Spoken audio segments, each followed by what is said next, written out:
Good morning, great Biafrans. Good morning, good afternoon, good evening, good night, depending on where you're listening to us from. You are welcome to Biafra Radio. My name is Kimiowei, Tari, Nemi, and you are welcome to this platform.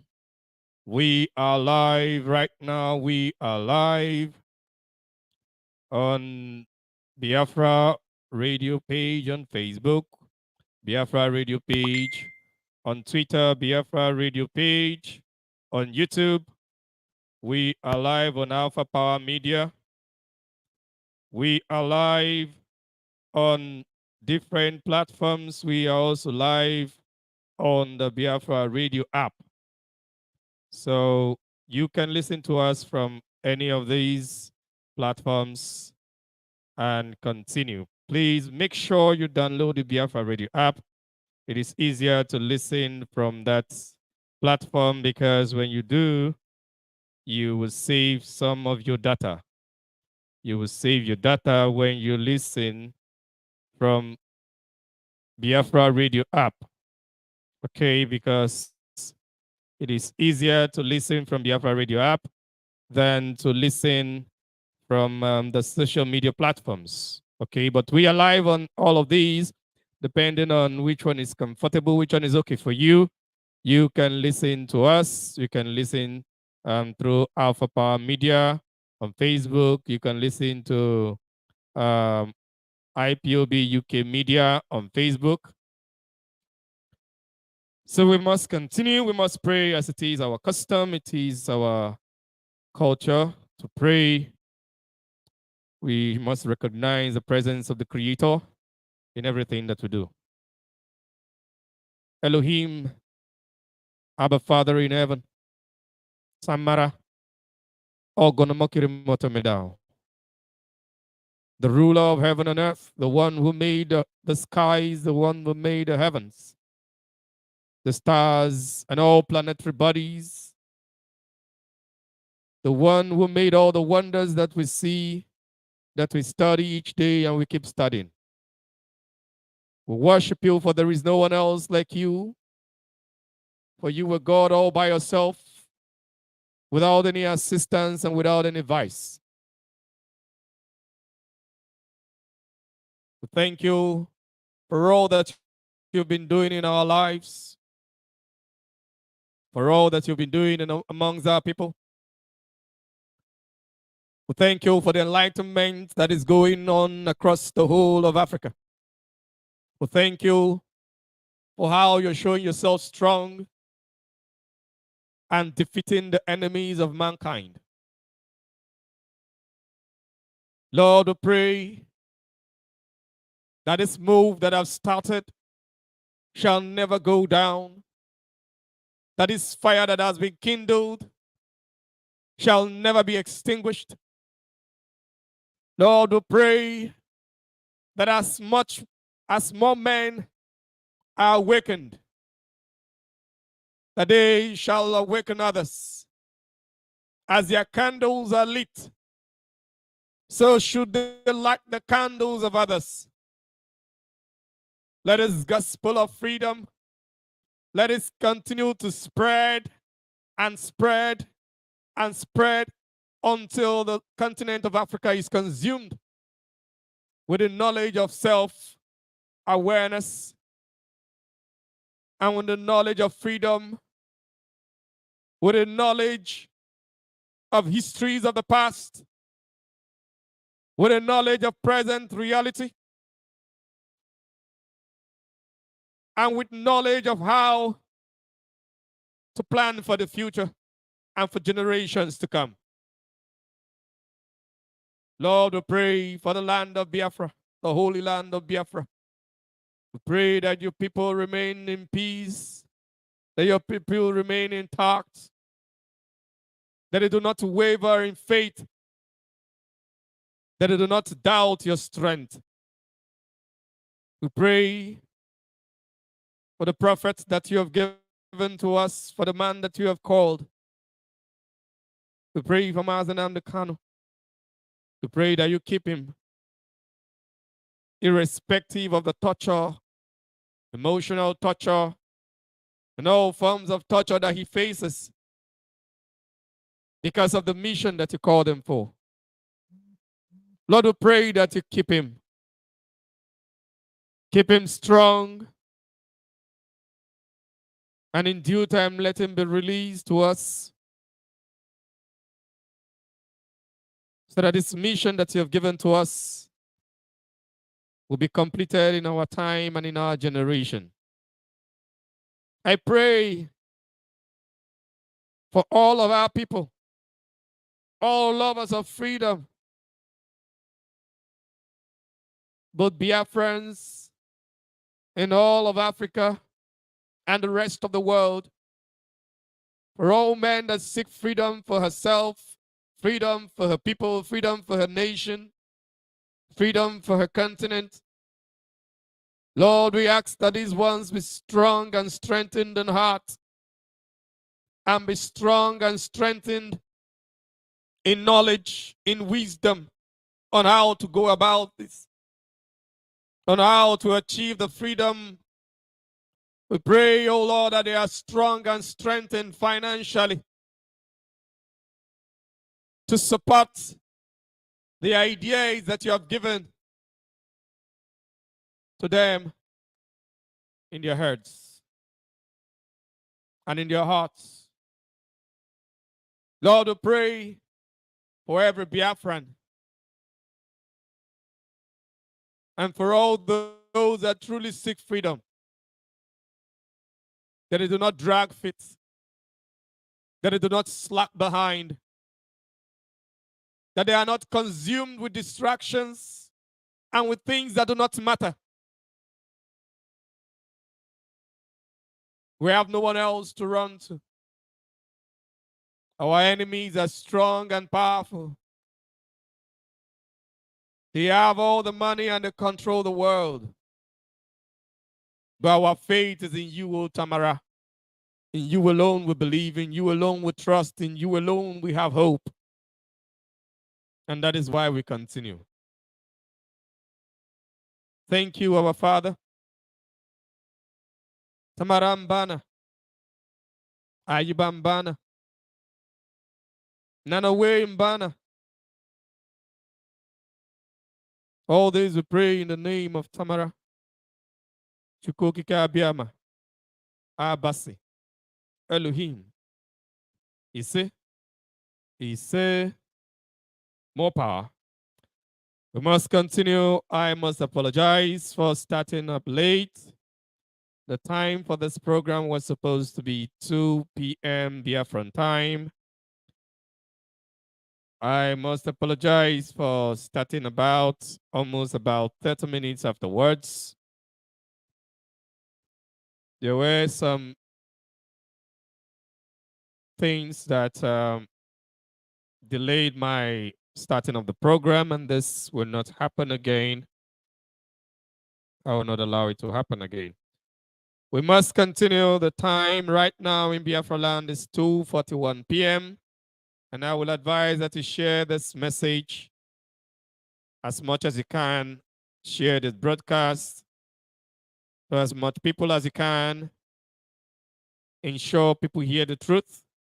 Because what is more important is that the truth is spoken.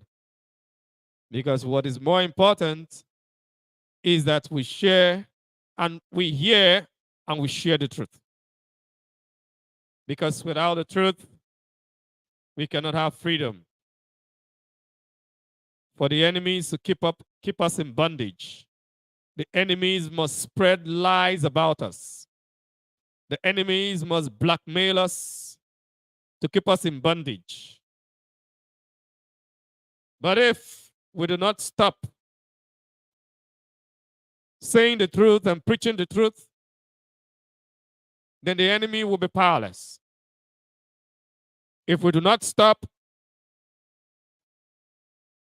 spreading the gospel of the truth, spreading the gospel of freedom, exposing the wiles of the enemy, exposing the evil that is going on in our land, provided we do not stop, the enemy will be able to do nothing. At the end of the day, the enemy will succumb. When you see a people determined to have freedom, freedom from oppressors, the oppressor can have all the powers in the world. The man that needs freedom, all he should have is the will to continue, even at the cost of your life. Even at the cost of your life. The will to continue. Today we shall be talking about something I titled Biafra as a significant ingredient in Africa's freedom. Biafra as a significant ingredient in Africa's freedom. You must realize that if you watch the events and how things have been playing out in Africa, there is one thing that you will observe. Whenever Biafra goes down, in spirit and in morality, Africa goes down.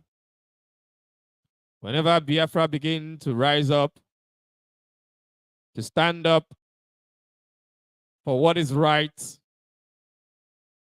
Africa will pick up. The light is in Biafra land. The light is in Biafra land. You can see how much the Enlightenment has spread all over Africa. And this is just the beginning. We have only just started. This is just the beginning. Now I'll be taking you through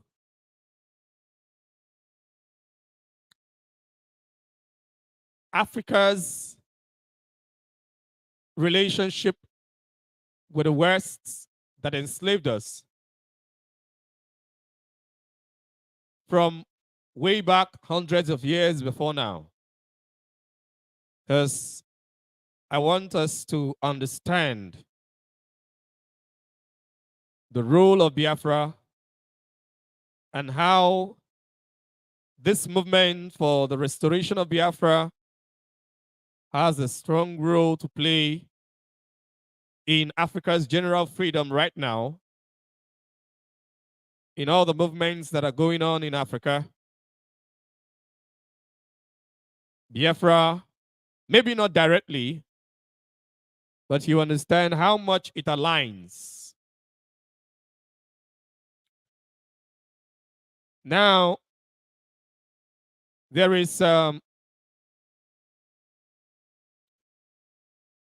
before the white men came, the relationship with Africa was more or less, you can call it the trans-Sahara trade relationship, because international relationship is all about trade.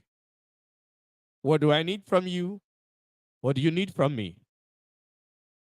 Okay, I need this. Okay, then you must pay this. So there was a time that all that could be done through trade by barter. Got to a time when it was by gold. Then when Europeans started changing things, gold now changed to dollar, which is what the Europeans only control, or the West, or the white folks, depending on how you want to put it. So Africa, during the trans-Sahara trade,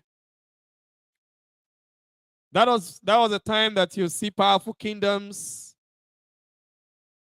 Now, I'm not talking about most ancient times. I'm talking about old times, but not so ancient, like about 500 years, 700 years ago.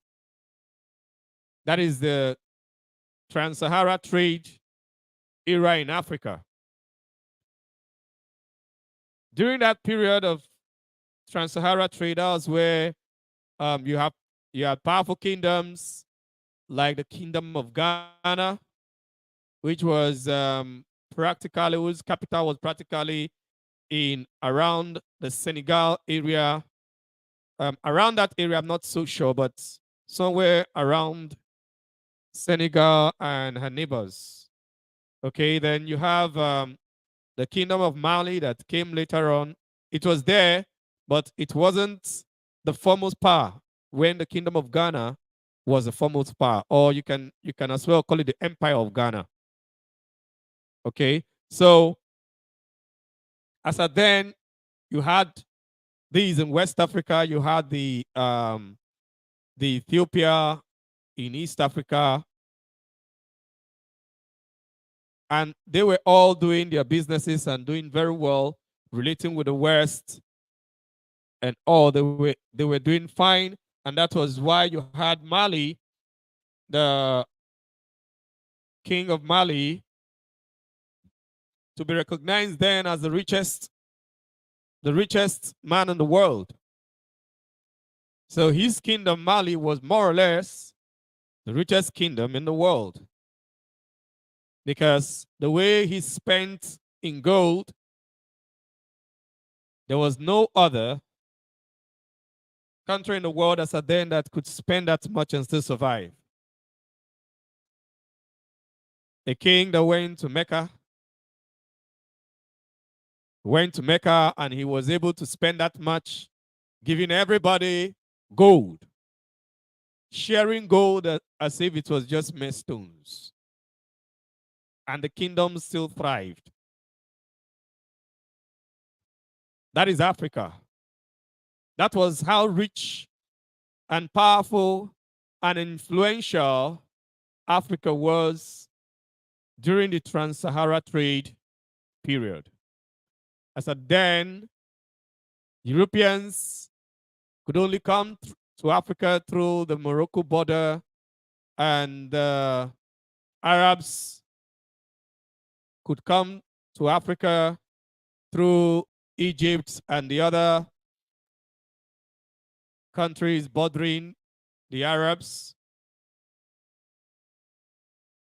Then the Indians also could come to do business in Africa through the territories of the Arabs and all that, through those trade routes. Those were marked out trade routes that they were using to come here and patronize our natural resources, buy our natural resources from us. It has always been them coming here to buy things. Most of the time, it has always been the rest of the world coming to Africa to get these things. So these kingdoms that were just at the mouth of the Sahara, these kingdoms were very powerful because they were the only ones that could come down to sub-Saharan Africa, because they were just at the mouth of the Sahara. So they could come down to sub-Saharan Africa and get these natural resources from the local people, okay? Get these natural resources from the local people that Europeans want and the rest of Asia that wanted, and sell to them, okay? So they were very powerful, and everybody was fine with it. Everybody was fine. Everybody was at peace. Our people were at peace. We're all doing well. As at then, you had Africa to Africa trade. Those ones at the mouth of the Sahara were most likely the ones doing the, will I call it the intercontinental trade.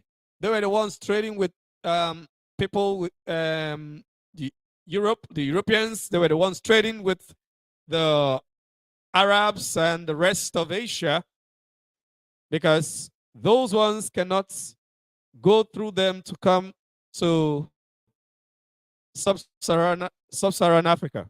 So if there are any natural resources that they need in sub-Saharan Africa, the Kingdom of Ghana, that's when it was powerful, were the ones doing that, or the Kingdom of Mali, or the other empire that was also in West Africa, that was whose capital was Timbuktu.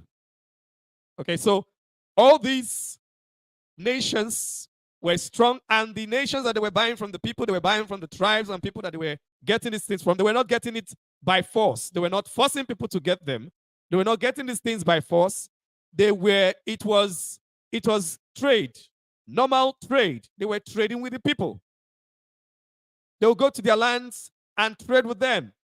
They were not ruling everywhere, okay? But they would go to those places and trade with them. They will go as far as Benin, Biafra land, and down into Africa, because it is their continent. There were no borders then, so they trade with the people and they get these things and trade beyond.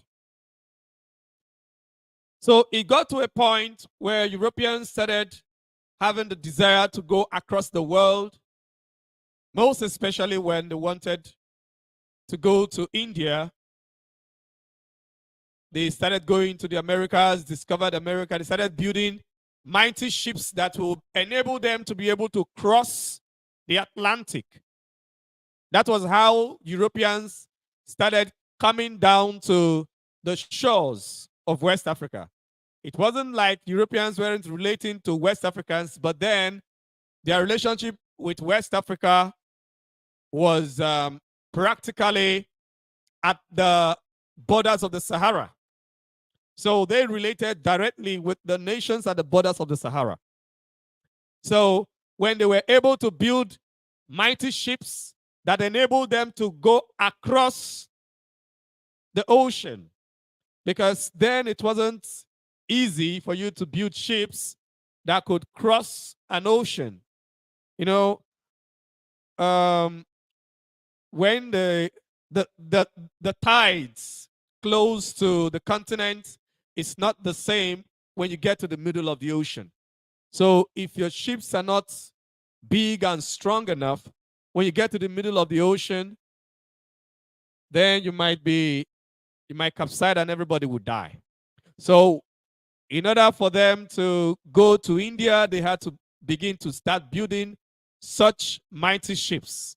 That was where they discovered the continent of America. They discovered it for Europe, not that the continent of America wasn't known by other people, because Africans had been there before the Europeans got there.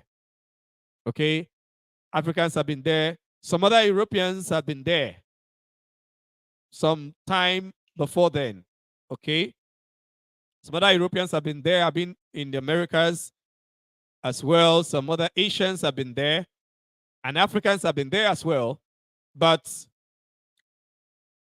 Europe did not know America per se. It wasn't known by all of Europe, so they didn't know that continent, and most people didn't know that continent.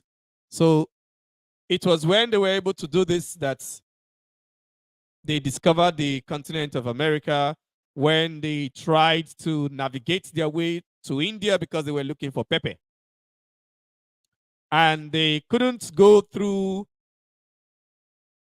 Greece, which would take them through the Arab nations and all that, because that was the way they were getting pepper. I know I have thought about this on Radio Biafra before. If you're somebody that have been following me, you would have gotten this lecture a long time ago. But for the purpose of today's lecture, I will take it again. So they had to go, they couldn't go through that because those people had to protect that relationship so that they can continue making their money from Western Europe. So Western Europe had to look for other means to get pepper because it was a huge commodity for them. So when they were able to develop that and they go to the Americas, it made them to know that, oh, now we can go to sub-Saharan Africa by ourselves, okay, and get those raw materials by ourselves directly. And when they started coming down, and that was where the Trans-Sahara trade, the era of Trans-Sahara trade died. Okay, the era of Trans-Sahara trade died when the Europeans started looking out for doing business directly with people at the shores of West Africa, at the shores of the Atlantic Ocean in West Africa, in Central Africa, and in Southern Africa. And they kept on discovering new resources and all. And as at then, that was the same time, like I told you, they discovered the Americas, and they also went to America and laid claim to America, killed people there, took their lands, and also they needed the America to develop. They don't have enough population to develop the Americas. They needed slaves to help them develop the Americas, and that was why initially they started buying or started taking the local Americans for slaves, but discovering they were not physically strong enough to be doing those hard labor that they were giving to them, they had to resort to Africa. So, and all that happened, they came discovering that, oh, when they started coming down to sub-Saharan Africa, they discovered that instead of buying these things from these people, we can actually take their lands and own the resources. We can colonize them and own the resources. Why keep buying from them when we have enough power militarily to take over their lands? As at then, all of Africa were just, everybody was thinking for themselves. I am me, you are you. We're all different. At a particular time, Europeans were also like that. It was Europeans united themselves against primarily Africa and the rest of the world when they were able to express their strength. When they were able to express their strength, taking over the Americas and Australia, they began to say that they can actually take over the whole world, which they did. So they had to unite in 1884, the Berlin Conference, and say, okay, we don't need to fight ourselves because we want to take over the lands and properties of others. So they united in 1884, partial unity though, and that unity was tested through the two world wars, because the so-called world wars were actually European wars. It became world war because the Europeans were directly ruling the rest of the world. So the First and the Second World War was European wars fighting themselves because of resources that does not belong to them. Resources of other people that they were supposed to be buying, but instead of buying, they wanted to lay claim and own it. Until date, they have owned our resources. Even after the Second World War, that our people thought that, okay, we can begin to have freedom. They only gave us freedom for local, even that is not entirely freedom. Local rule, okay, freedom to rule yourself, but they will still be interfering. So that was exactly what happened then.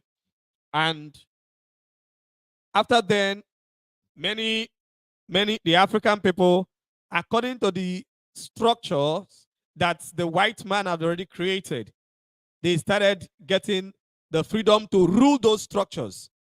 And they were considering it freedom. And they were calling those structures their countries, okay, without restructuring the structure of the West. Now, many people talk about, in the zoo, many people talk about restructuring.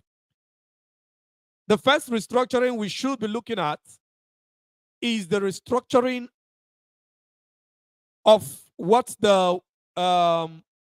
foreigners did in our continent. We have to put back our structures together. They came and they restructured us. We had our own structures, natural structures. We had our own nations, natural nations. They came and they restructured us. So we have to restructure and go back to how we were before they came, not maintaining their boundaries and maintaining their systems of government, and you expect to have freedom. No, you cannot have freedom in that manner. What you have is freedom according to their dictates, which is still bondage. And that is why you see EU, France, and the rest of them, the United States, all of them are after Niger. And they want Nigeria to take that war to Niger. They want Nigeria to take the war to Niger. I'm mentioning Nigeria, of course it's ECOWAS, but we know if Nigeria is not going to war, there will be no war. There will be no war in Niger. So they want Nigeria to take the war to Niger because they know that Nigeria is their creation. Nigeria is a creation of the West. And all of these other countries, all the boundaries are actually the creation of the West. So how does Biafra come into this? How does Biafra come into this? What is how is Biafra significant? You must recognize that what all of Africa is going through is exactly what Biafra is going through. And that is why when we woke up, when we Biafrans woke up and we started questioning, we put ourselves together in indigenous people of Biafra, and we started questioning everything. We started questioning the West, questioning even the religions that are brought to our land. We started questioning everything we questioned, and started asking ourselves many questions. Other Africans started picking up. Why? What we are all suffering is economic strangulation of the West. What we are all suffering all over Africa, and what's made us Biafrans to rise up is economic strangulation. Now, some people will be wondering, how come Biafra land is so rich in oil? The wealth of Nigeria is actually Biafra's wealth. And Biafrans are all over the world looking for greener pastures. Meanwhile, the green pasture is in your land. Now, take the oil away. Biafrans are rich in other natural resources. Take the natural resources away. Biafrans are rich in the brain. So, why are we all over the world looking for greener pastures? And irrespective of the place that you go to, home is home. Where you're not at home, you will not be able to develop yourself and your people. You might be able to develop yourself, but that is at a limit, because you will be at the mercy of somebody somewhere.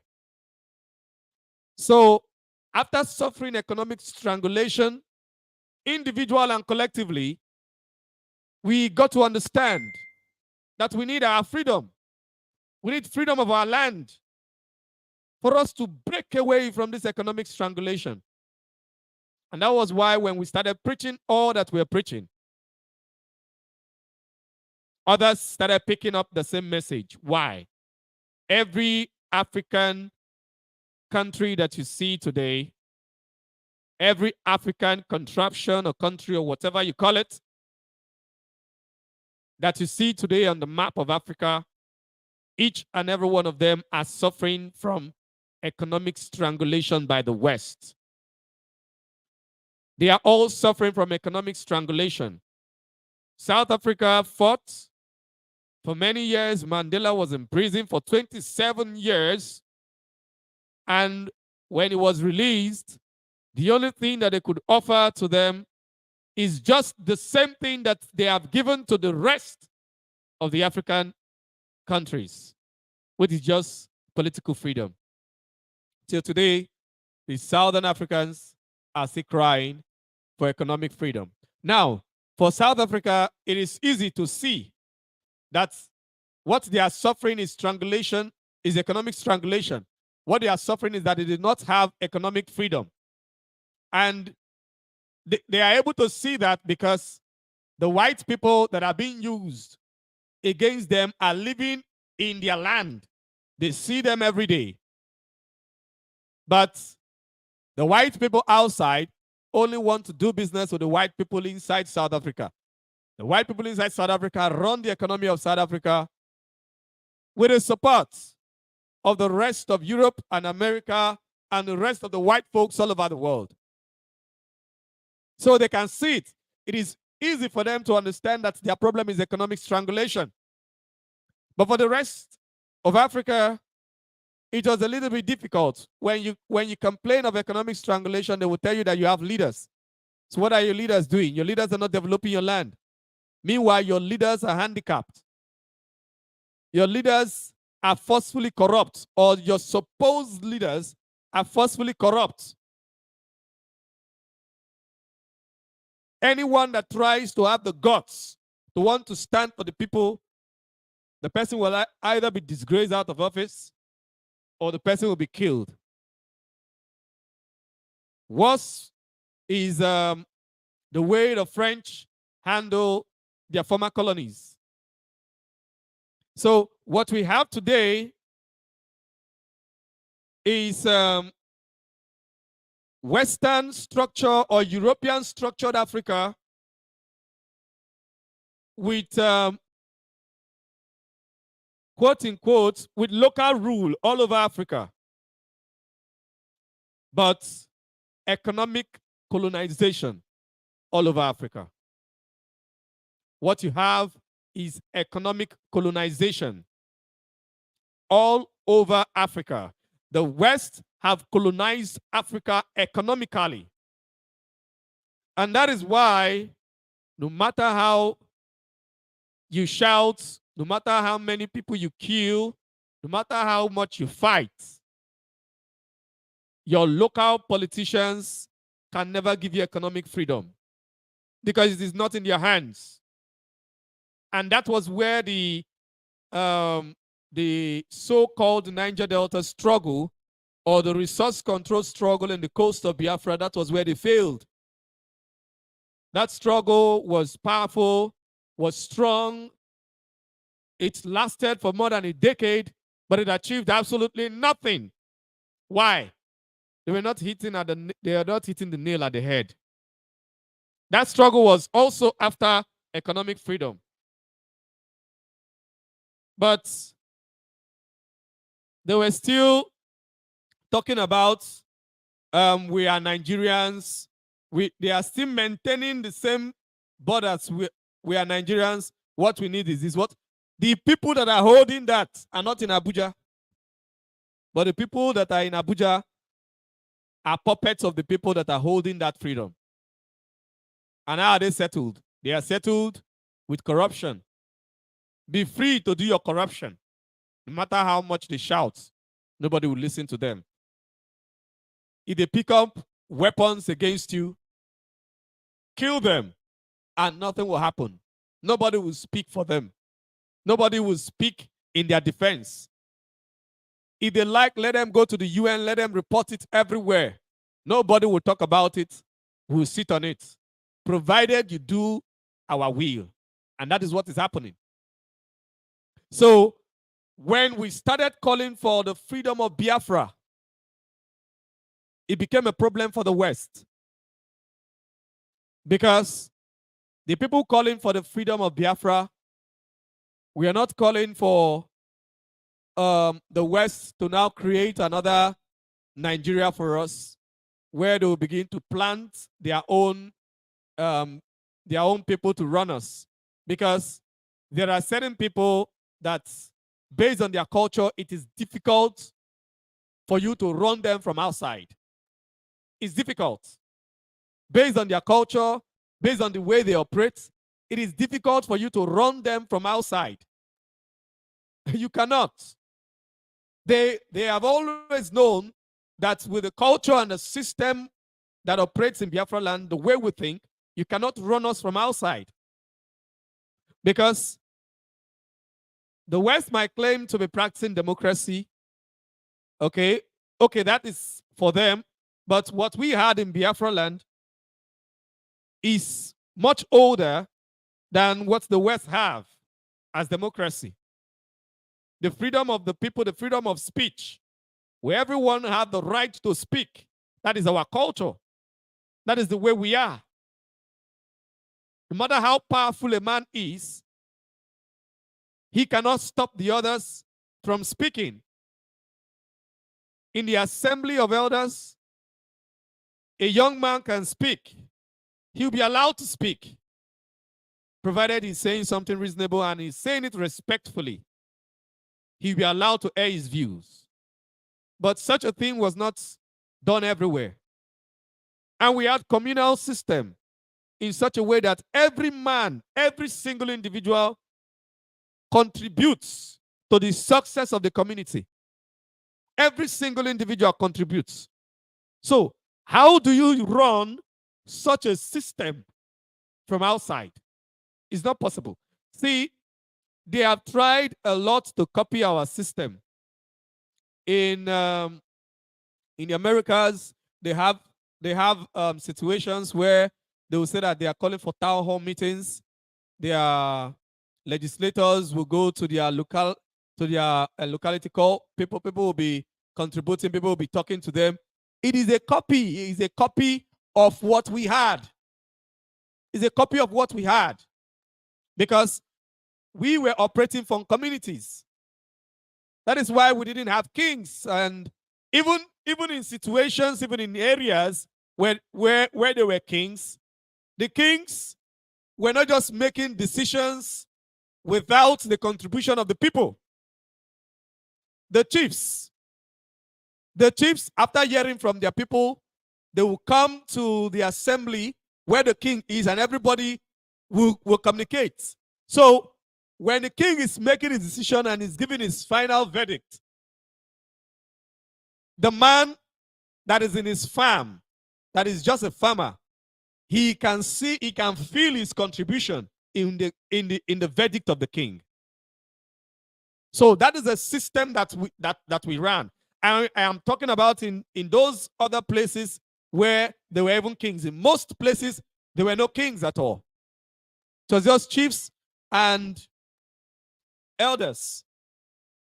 No kings at all. So in such a situation, and in a modern time like this, how do you run such a people from outside? And that is why we need our freedom.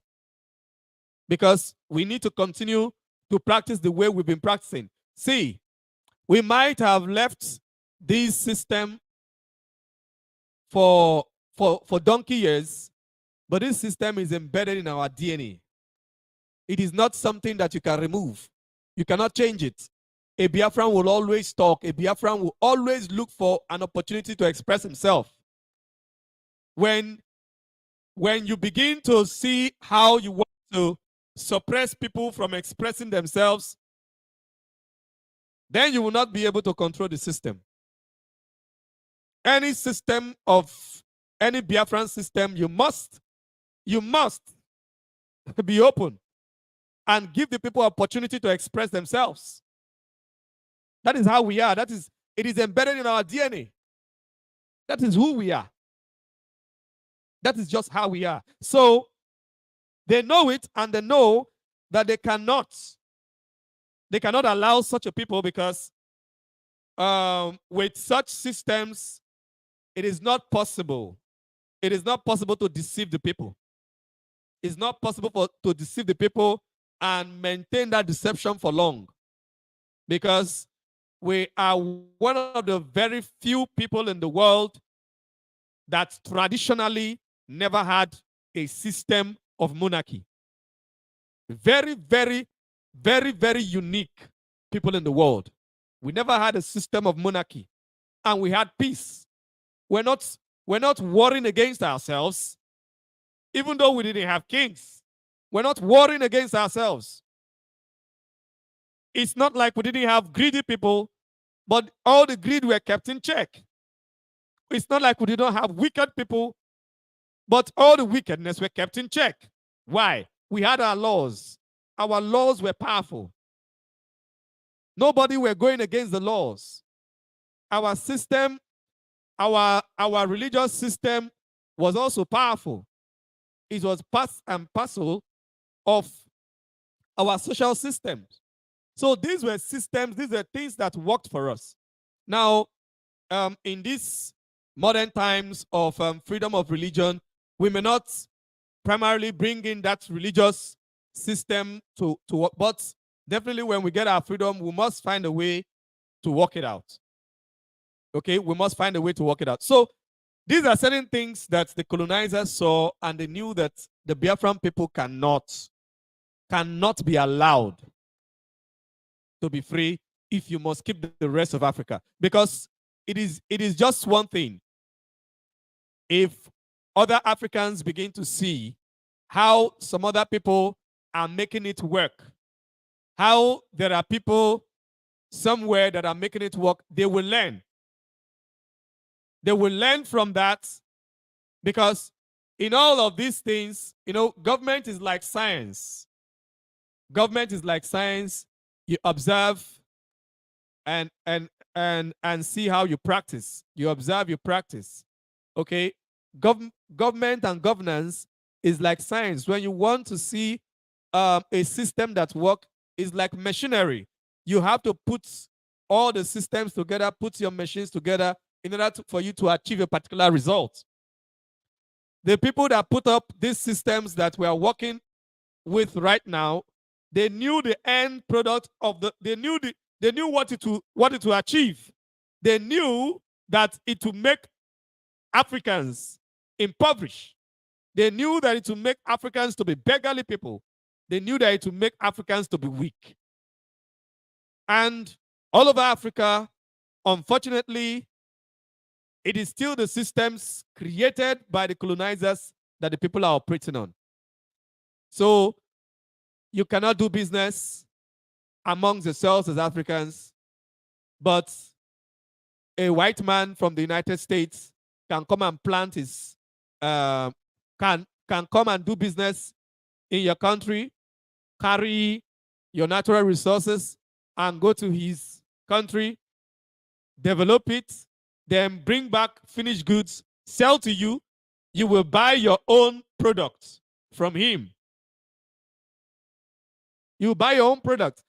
Do not forget that you cannot compare the price of raw material with finished goods, because if you take a raw material of a particular quantity, by the time you're producing it into finished goods, that little quantity will be much larger than mixed up with other maybe inferior materials that they have gotten from some other places.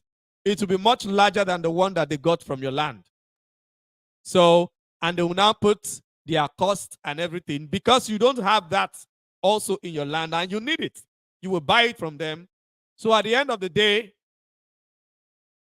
you are at a loss, because you are buying from them what they actually bought from you, which they bought at a very, very minimal cost, which is almost free. And they bought it with their own paper. They come to your land, take natural resources, they buy it with paper, with dollar, not with gold, as it was during the times of the Trans-Sahara trade that made Mali very, very rich. Not with gold, not with silver. If they were buying it with gold and silver, maybe it would have been good. But now they don't. They don't anymore. They don't buy it with gold and silver. Rather, they buy it with common paper. Paper that anybody can make. And they make that paper to be of a very high value. Everything is just in the mind. The control, the economic control that the West control people in Africa is just in the mind. So we must be able to be independent in our minds first. We must be independent in our minds before we can ever have economic independence. And what is happening right now is because this message that we are preaching, the whole of Africa realized that our problem is actually economic strangulation of the West. And that is why you will see that what is happening in Niger, the people have risen up. The people are now aware that, oh, we have all these resources. How can we still be poor? How? It's not right. So the people are ready to fight anything, to stand against anything. And this revolution, the revolution have kick-started because France has stood their grounds. They have made it very, very open and clear that they are enemies of the revolution in Niger. And the rest of Africa are standing by that revolution. The Nigerians are standing by that revolution. And now, ECOWAS, that is being controlled by the West, have taken side with the West, and they want to strangulate. So this fight will continue. It may not result anymore. Maybe it may not result anymore into active war. But this fight, this battle, or should I call it this Cold War that is going on, it will continue until it consumes the whole of Africa. And that is why those of us that are fighting for the restoration of Biafra, we cannot stop, because as we continue pushing this gospel,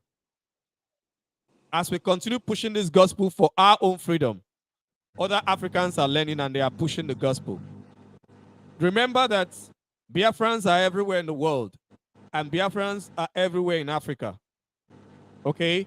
When they are seeing you strive to make changes in your own locality, it gives light to them. It makes them know that they also need to stand up. They also need to stand up. They also do not need to continue being poor, being impoverished, and looking. You can imagine how many people die trying to cross the sea going to Europe from Africa. And do you know why they don't like talking about those number of people that died? Because by the time you begin to talk about them, they prefer to talk about the 5 billionaires, the 5 white billionaires that died. But the thousands of black people that died trying to cross the sea to Europe, they don't want to talk about it. It's very simple. The reason they don't want to talk about it is because if they do, then people will begin to ask, why will such number, massive number, be trying to leave the continent of Africa? What is happening in the continent of Africa? And the answer will be, they are looking for greener pastures in Europe. And the next question will be, does it mean that they cannot get jobs and have a reasonable life in their continent, in Africa? Then it will mean that people begin to look into Africa and ask questions. But so they know the end of that. That is why they use their media to suppress it. They don't want to talk about it. And Africans will still continue to go to Europe. And it's not their fault, because individually people must survive and people must make a living for themselves. Because your country is in bondage does not mean that you must die in abject poverty. So if you cannot have a life within your local space, you must move. It's not wrong in any way for them to move. You must move and find a place where you can have a reasonable life for yourself. Whether it is in the land of your enemies or it is in the land of your friends or whatever, it doesn't matter. Actually, I don't, I might mention enemies, but I don't particularly believe that any singular people, like the race of people, are my enemies or our enemies. It's just that some people are greedy, and we must be able to. It's not some people. Every man is greedy.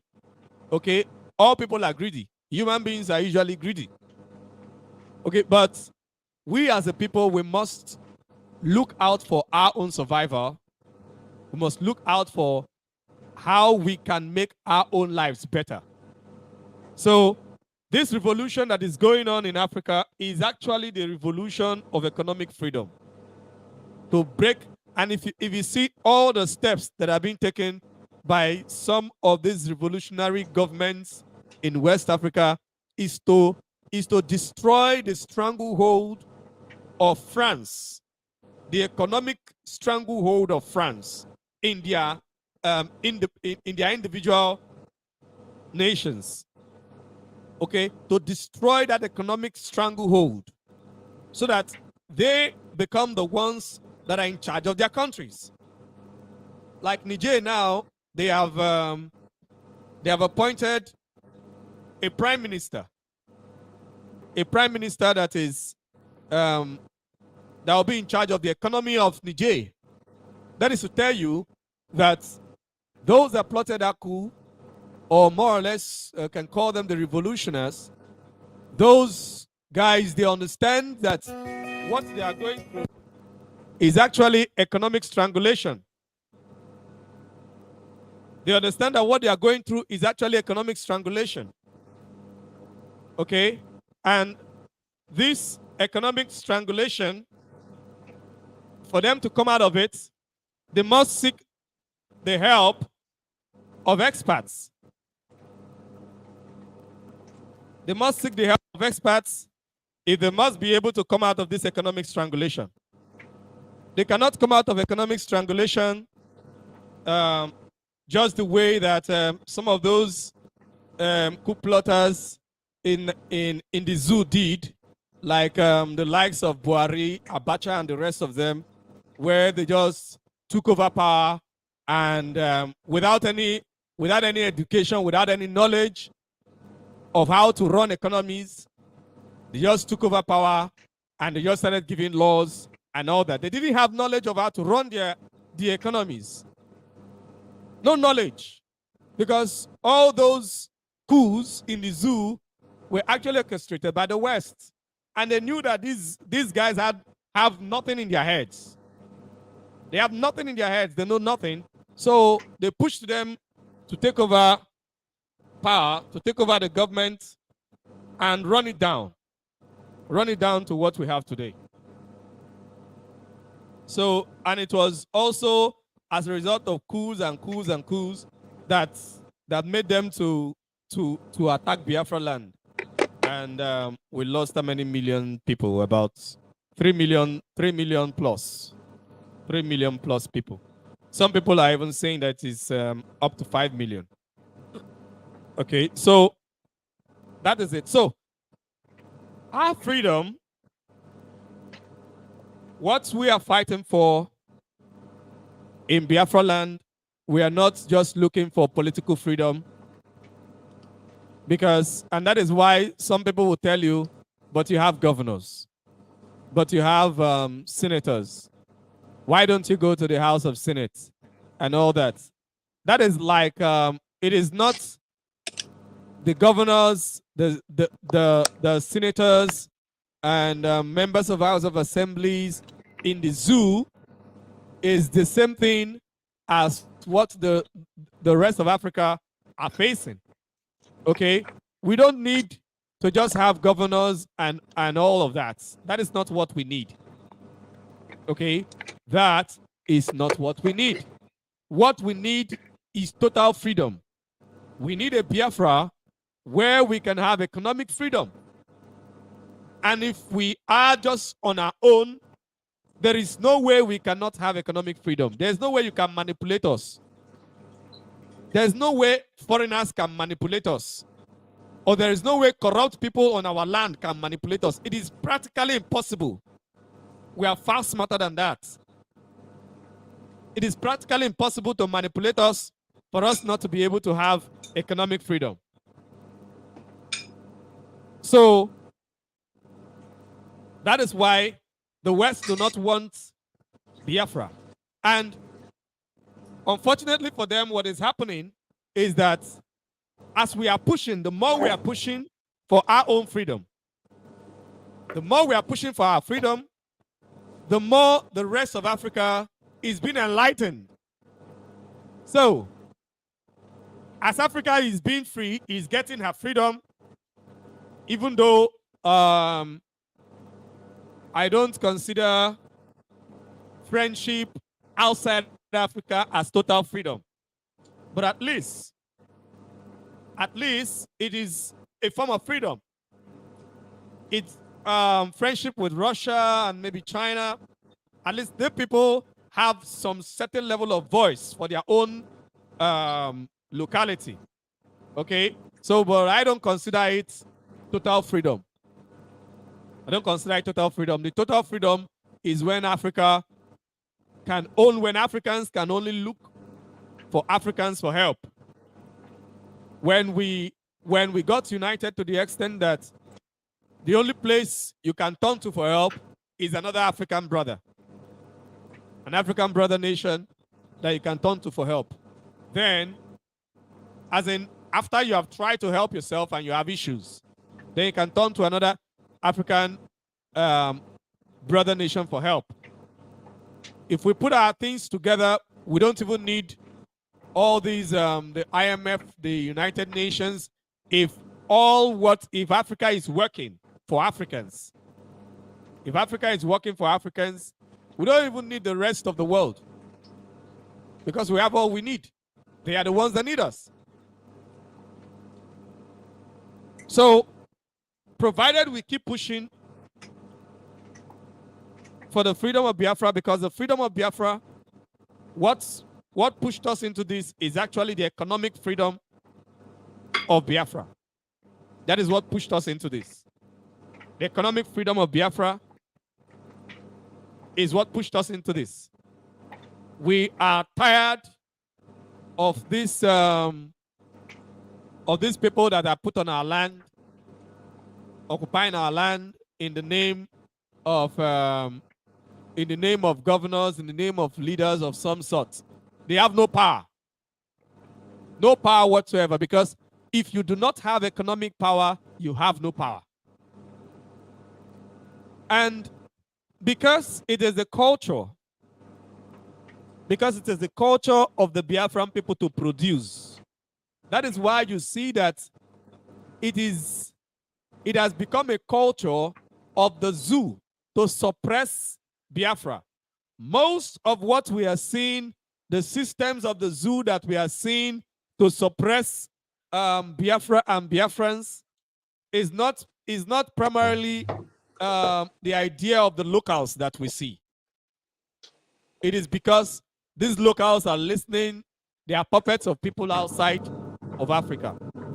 So in order for those people to continue milking Biafra land and the rest of the zoo, they must keep Biafra land in perpetual bondage. That is why Biafra land cannot be open. The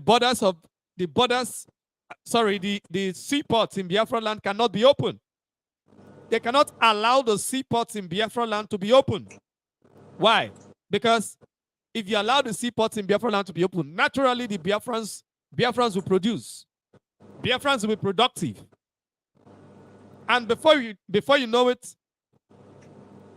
because when people are naturally productive, after a particular time, that external strangulation will be broken. It will be broken naturally because the people are naturally productive. So it becomes a policy of the zoo to ensure that you strangulate Biafra land economically. You must understand this, that it is a policy in the zoo to strangulate Biafra land economically. They will not allow you to use your brain for your own land. They will not allow you to use your brain to produce for your own people. If you are discovered that you are a genius, that you can produce this and you can produce that, they will find a way to frustrate it. We know how much they try to frustrate Innocent. But Innocent was lucky that at the time that he was rising, it was also a Biafran that was president. So he was given that help to stand. Now he's standing, they cannot do anything about it. And because he's already standing, now they are taking advantage of it, using him to build armored tankers that they are sending to go and kill our people in Biafra land. Innocent is building most of these armored tankers. Many of them are not gotten from the West. So right now they are using it.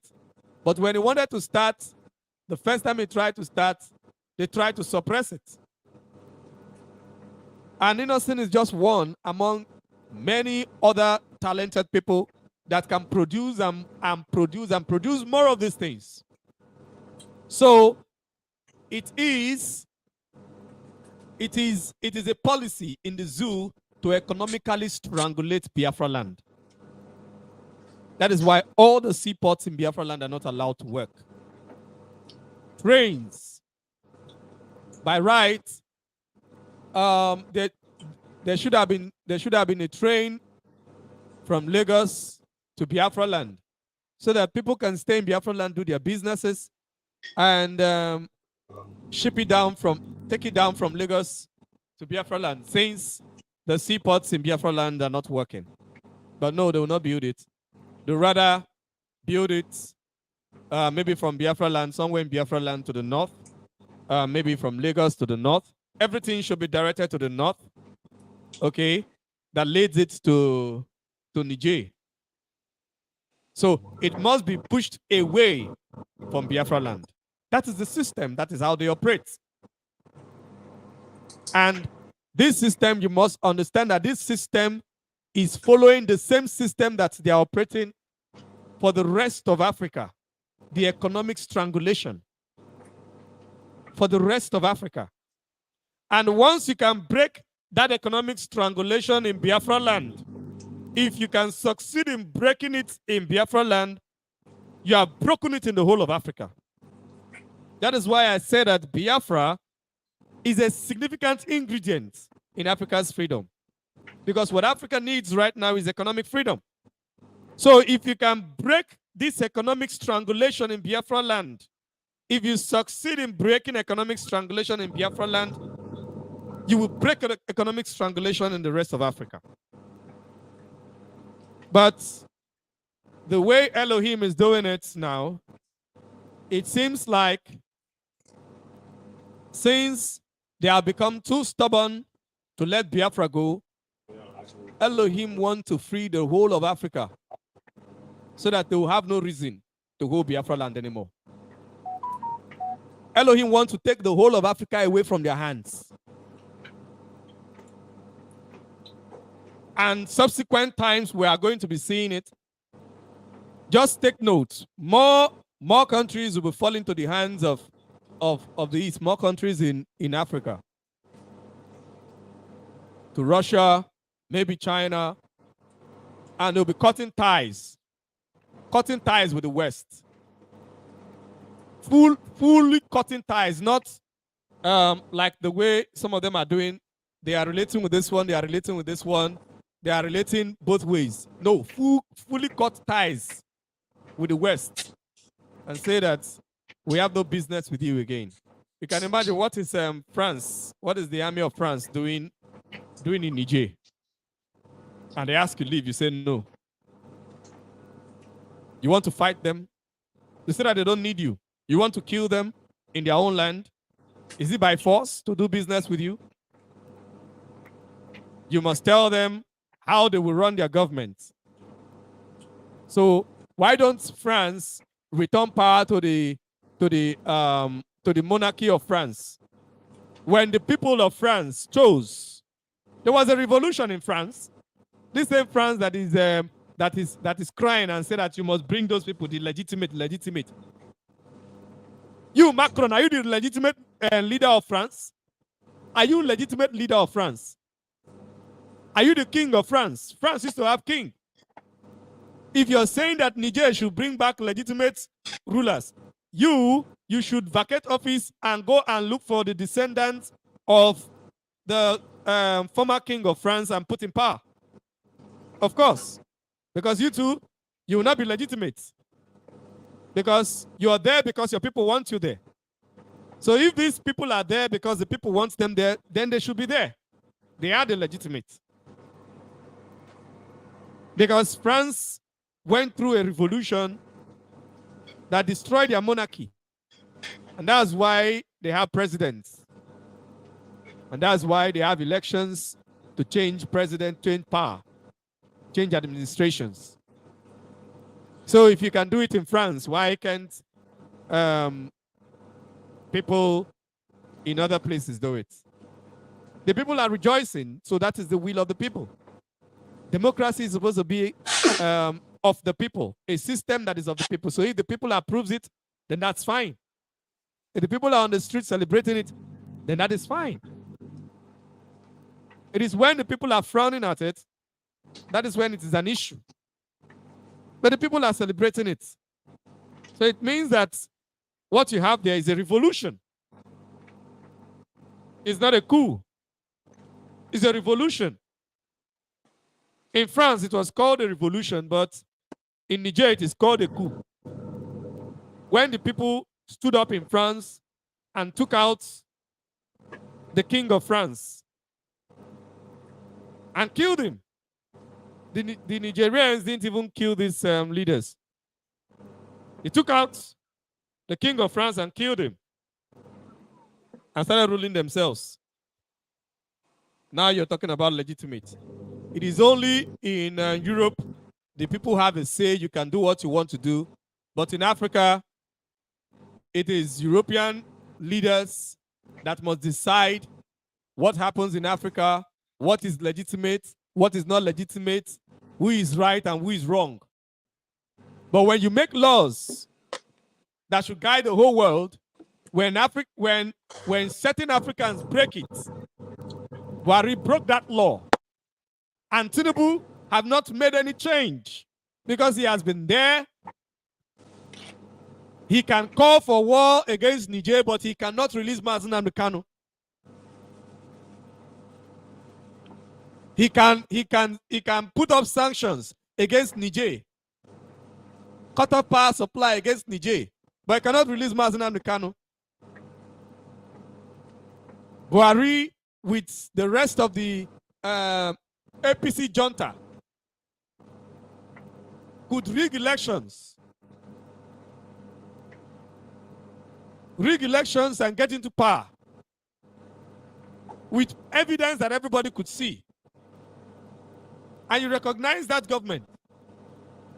You did not call the government of Buhari an illegitimate government. No. But the revolution in Niger is illegitimate because they are not submissive to France.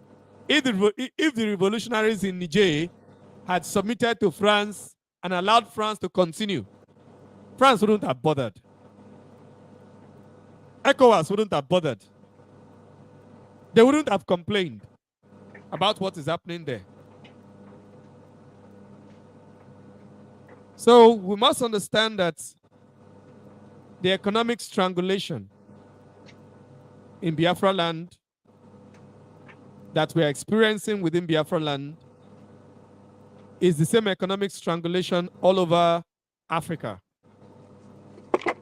And the freedom, the economic freedom of Biafrans, because the restoration of Biafra would mean the economic freedom of Biafra. Because there is Biafra, we have people, the Fulani people are not the ones holding power in Biafra land, even though the zoo is still overshadowing everything, and they still have to bow to the zoo, but at least they are not the ones holding power in Biafra land. Neither is it Britain that is holding power in Biafra land. They are not the governors, not the senators, not the members of the House of Assembly, not the ministers or commissioners or what have you. So it looks as if there is political freedom, but there is no economic freedom. There's no freedom of the people. The people don't have say. So what we need the restoration of Biafra so that we can go to operating the way we used to operate before the white man came here, before the colonial era, before the creation of the zoo called Nigeria. So at this moment, we shall be opening the lines. If you have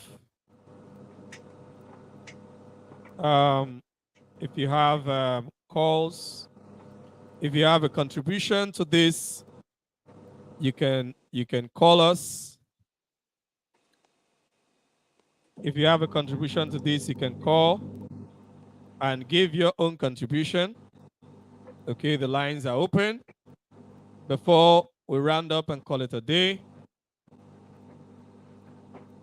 The line to call, you can only call us on Signal. It's only a Signal, it's a Signal line. So it is +49 173 52 750 73. +49 173 52 750 73. So if you're calling for the first time, if you've not called before, if you're calling for the first time, you should know that we are going to, I'll have to accept you first. After accepting you, then we can take your calls. So I'll take it one more time, +49 173 52 750 73. So we just have very few minutes to take calls. You just have few minutes to take calls. If after a while the calls are not coming, we can just round up the program until on Friday. Okay, so this program, Voice of the Coast, we are going to be having it every Mondays, Wednesdays, and Fridays. If you looked at the flyers, you can see that Mondays, Wednesdays, and Fridays, and by 2 p.m. Biafran time. Today we were a little bit late, but on Friday we will not be. We will be early, and if I will not be coming up any of these days, I will announce it on my platform on Facebook. Okay, I will announce it if I won't be coming up. If I won't be coming up on radio, so I will announce it. But I will also be announcing the topics. Okay, but understand that we are coming live every Mondays, Wednesdays, and Fridays, 3 times in the week. We will be coming live on this same platforms that you are listening to us from. Okay, so it's very important that you take note of that. So 2 p.m. Biafran time. So you adjust your timing based on where you are in the world.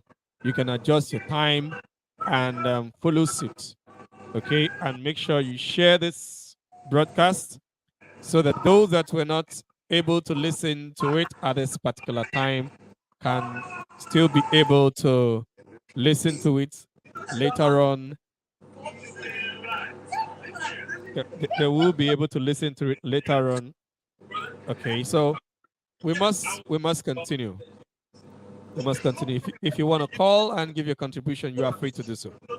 So it is important.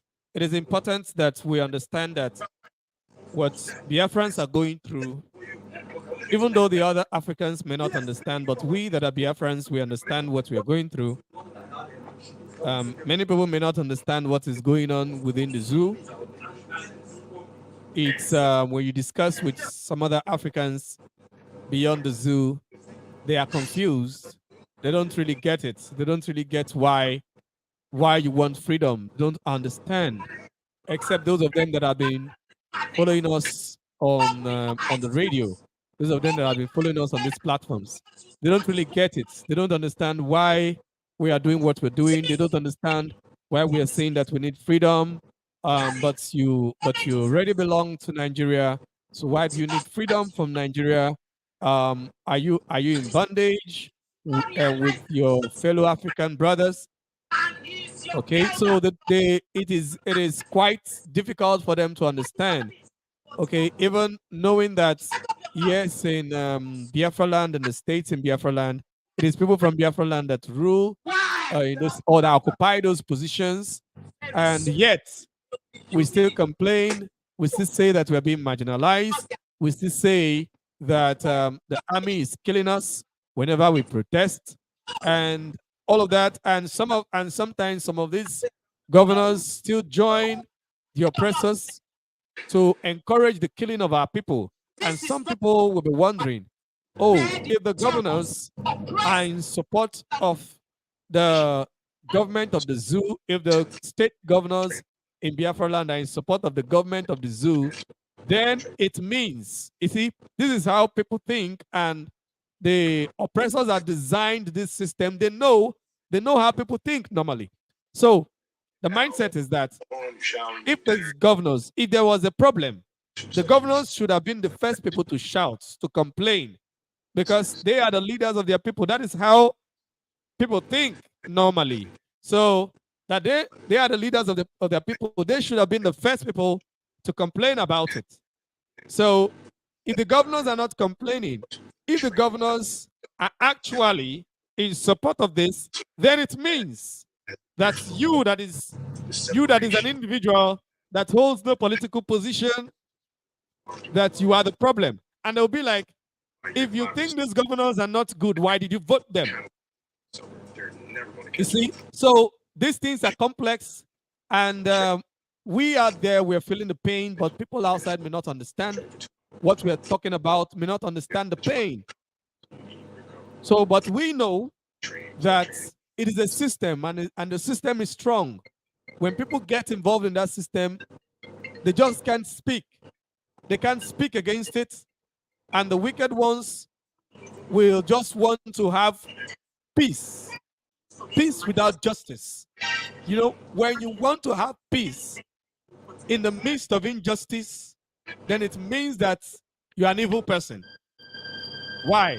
You do not care about progress. You just want to have peace. Why you see some of these governors in Biafra land fight against the freedom of their people is because they want to have peace without justice. You will not see them call for openly. I'm not talking about the secret talks. Secret talk is fine, but openly calling for the freedom of Mazi and the Kanu, you will not see them do that. But you will see them mobilize strongly. Strongly, they'll be mobilizing against any form of uprising or against anybody that is speaking against the zoo. They'll be very strong. Call the army, call the police, kill them, arrest them, put them behind bars and all that. But the injustice that is going on, no, you don't want to tackle it. So these are the things that we face. But people outside do not understand what we're going through. But with what the zoo is doing to Niger now, other Africans, I believe they must have started thinking and getting to understand what we Biafrans, I mean those that are a little bit aware, those that are a little bit aware, and not just Africans, people all over the world that are following up with the events of our activities. Some of them must have started on getting to understand why we are doing what we're doing, why we need this freedom. Some of them must have started to understand it. Okay? Because you cannot, in the midst of injustice, be saying that you want peace. Okay? It's not like I am not against peace. Okay? I'm not against peace. I'm a lover of peace. Anybody that knows me from when I was a child till this time knows that I don't like trouble. I'm not a troublemaker. But I don't run away from it. I don't make troubles. But I don't run away from it when that trouble came as a result of injustice. Anybody that knows me knows that. I don't run away from trouble that is born out of injustice. Except the trouble is just there. We should avoid any form of trouble, but not when that trouble, if you avoid it, injustice will prevail. No. Justice must prevail first before you're talking about peace. You must settle the issues of justice. You must settle the issues of justice. But these guys, they don't want that. They just want their rule, their 4 years and their 8 years to just go freely so that they can steal as much money they want, because all they got there to do is to steal. Nobody in the zoo is going to get power because they want to make the lives of people better. No. No one is going there because they want to make the lives of people better. That is why they can spend as much as possible to get those positions. They can spend as much as they can to get hold of those positions because it's a lucrative business. It's investment. Any money they are spending during election, paying touts to kill people, paying touts to scare people away, all these things are investments. When they get into power, they will get them in 10 to 20 fold. So it's nothing. If they get the power, it becomes nothing. And that is why, because all of them are into this business. All these politicians, they are into this business. So when all of them strive, when they strive and they see that, okay, this one I've gotten the power, then the other ones will now lay back and begin to look out for, okay, since you've gotten the power, what can you settle me with? Is it with contract? Is it with this? At least what I invested, let me be able to gain it back. So when you see them spend so much money in elections to deceive people, to manipulate people, they are doing all these things because they are investing. It is an investment. And the returns are massive. So when they get into positions like this, they don't want you to begin to start talking about freedom. Why do you want to start talking about freedom at this time? They don't want that. They don't want you to start talking about freedom. Because once you start talking about freedom, any talk that leads to you talking about freedom, then it means that they will now begin to want to look at justice. And when you want to look at justice, the other people will not agree. The people that actually put our people in that bondage will not agree. And when they do not agree, and we insist, they will come and they will kill, and there will be chaos everywhere. When we insist that no, we must stand our grounds, this is what we want, there will be chaos. And when there is chaos in that manner, the person that wants to steal peacefully may not, he can continue stealing, but the stealing will no longer be peaceful. So all he's interested in is let there be peace within his locality so that I can steal peacefully like others have done for 4 years, for 8 years, and I go. So that is why you will not see them try to make sure that injustice doesn't prevail. All they want is to calm everything down so that they can steal peacefully. So they do not represent our interest in whatever form. They do not. Governors, or they don't represent our interest. Not all of them are wicked people, are bad people. Some of them are not so wicked, but all of them are selfish. You know, it's not everybody that is selfish that is wicked.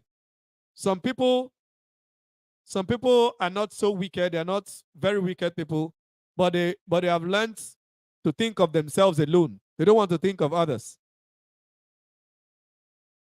For you to be a freedom fighter, you must have defeated selfishness.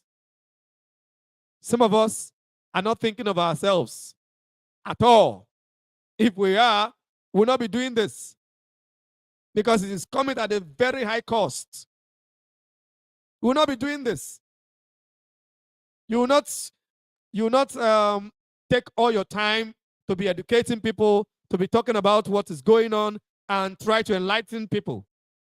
If you're thinking of yourself alone, if you're thinking of, oh, how do I just for myself develop? How do I just improve on myself alone? So you have to be selfless. But these guys, they are not cut out for that, to be selfless. They're not cut out for that, to begin to think of others. All they want is themselves, their power, and their rule. So many of them wish that Biafran land is free. They wish, but they are not ready to pay the price that comes with freedom. Because as a governor, you begin to stand up for the freedom of your people, then all the powers that are fighting against our people will be pointed towards you. And mostly if you're now alone, because if all the 5 governors of the Southeast and the 6 governors of the South stand up together and speak in one voice, that voice will be powerful and it will re-echo. But such a thing is not going to happen because many of them are not there for the people. So they cannot agree.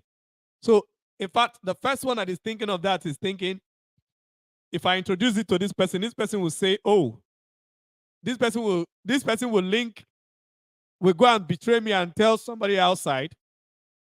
Will go and tell the president that I am the one instigating these people to do all this. And everything will be channeled against me.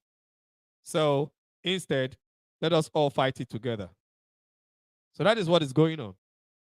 That is what the Biafran people have got to face. But it doesn't matter. What matters is that the people remain resolute. The people remain strong. The people remain focused. The people keep hitting the message. The people keep protesting in whatever forms. Like I would say, however form that you can protest, you should protest.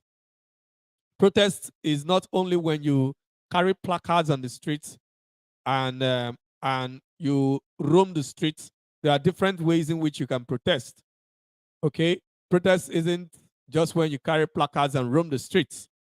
For the zoo to now carry their army and police, they will now stand as if they are the battlefront and be shooting armless people that are not carrying any weapons whatsoever, and be shooting them live bullets.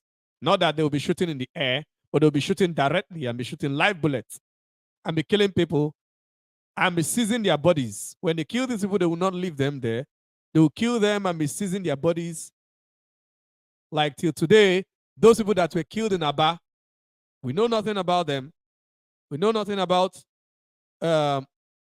we know about them actually, but many of them, their bodies we've not seen.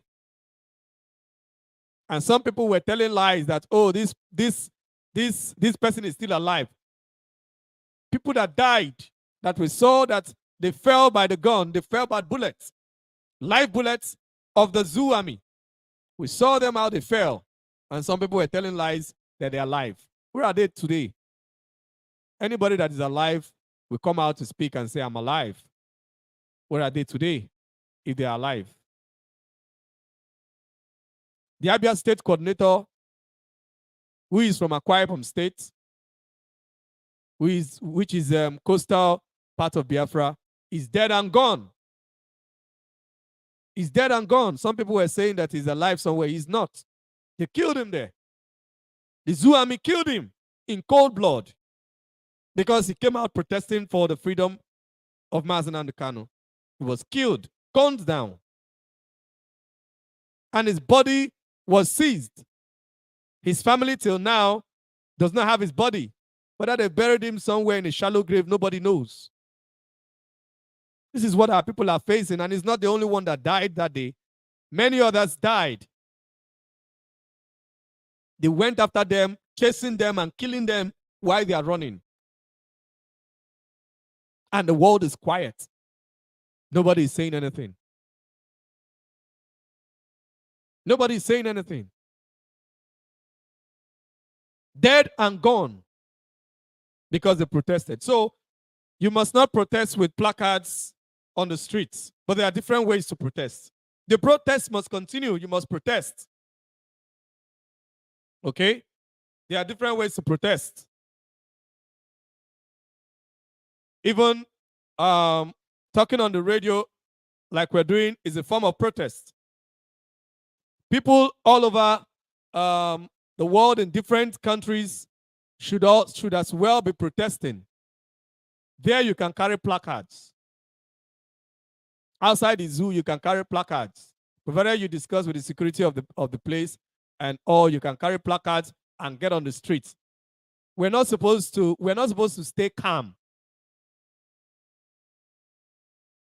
we're not supposed to stay calm to the extent that people begin to forget whether Mazi Nnamdi Kanu is in the hands of the zoo. You think people cannot forget? People can forget. Human beings have very short memories. When you're not doing anything, they will forget.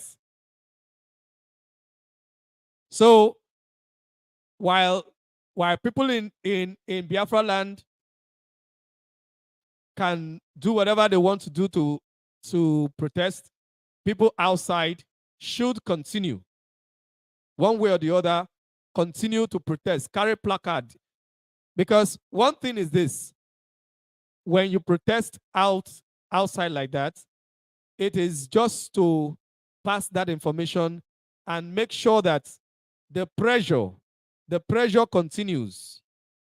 There is a way this protest all over the world will continue. It will continue. People will be forced, other people will be forced to begin to talk about it. Other people will be forced to begin to talk about it.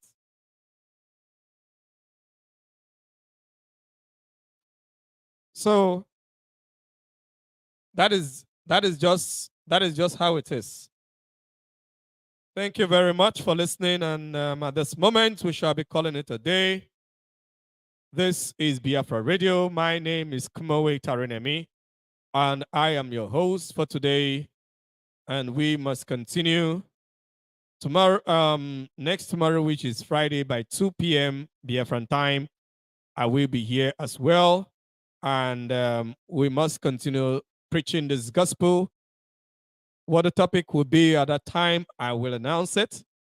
Okay, but even if you do not see any announcement, know that we shall be here again on Friday.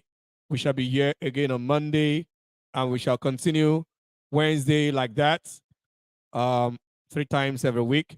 If I will be coming live, apart from these times that that I'm announcing, apart from these days and apart from these times, I will also make that clear. Okay, maybe an emergency broadcast or something. I'll also make it clear that I'm coming live on air at these particular times. So I will make that clear on my page on Facebook. So thank you for listening, and continue the good work.